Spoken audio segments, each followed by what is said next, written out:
L'info écho avec Capital. On commence ce flash par l'info pratique Capital, santé, banque, voiture, crédit immobilier ou encore télévision. Tous les aspects du quotidien sont réglementés par des contrats, mais une fois abonné, comment s'en détacher? Pour les abonnés aux plateformes de streaming comme Netflix ou Spotify, un simple clic suffit souvent à vous désabonner pour le mois suivant. En revanche, pour votre assurance habitation, vous devez obligatoirement attendre 1 an après la signature du contrat pour résilier à tout moment et sans frais. Date d'échéance, frais de rupture anticipés. Capital vous explique en détail comment vous défaire simplement de ces contrats qui peuvent vous coûter gros.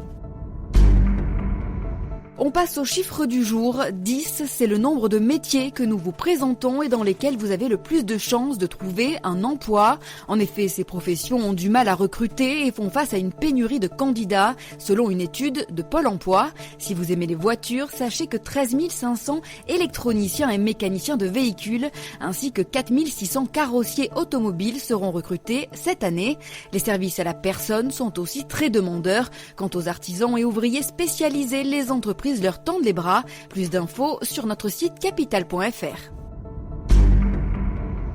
Le coup de gueule du jour est poussé par les agriculteurs. Depuis près d'1 an, ils constatent un peu partout en France une recrudescence des vols de GPS, un matériel de plus en plus sophistiqué qui attise la convoitise des cambrioleurs. Cet équipement agricole de pointe, indispensable aux exploitants, coûte en effet près de 10 000 euros. 3 000 euros de tablettes, 3 000 euros de récepteurs et 3 000 euros pour l'activation du système, selon Ludovic Brocard, un exploitant de Meurthe-et-Moselle. Face à ce phénomène qui se généralise, l'Est républicain précise qu'Alerte Agri 54 a été créée. Il s'agit d'une alerte par SMS permettant aux agriculteurs de Meurthe-et-Moselle qui sont victimes de vols de GPS ou autres de le signaler. Un signalement en direct diffusé à tous les abonnés afin qu'ils soient plus vigilants. Et on termine par les pistes envisagées par le gouvernement pour répondre au ras-le-bol fiscal des Français. Parmi les mesures en réflexion, l'allègement de l'impôt sur le revenu, notamment pour les plus modestes, est bien placé.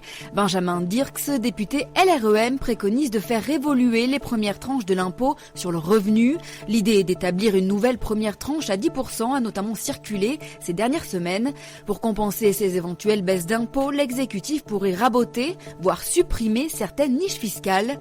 Limiter l'effet de certaines niches comme le Pinel ou le Girardin industriel est une possibilité. C'est ce qu'a précisé Émilie Cariou, la vice-présidente de la Commission des finances à l'Assemblée nationale. C'était l'info écho avec Capital.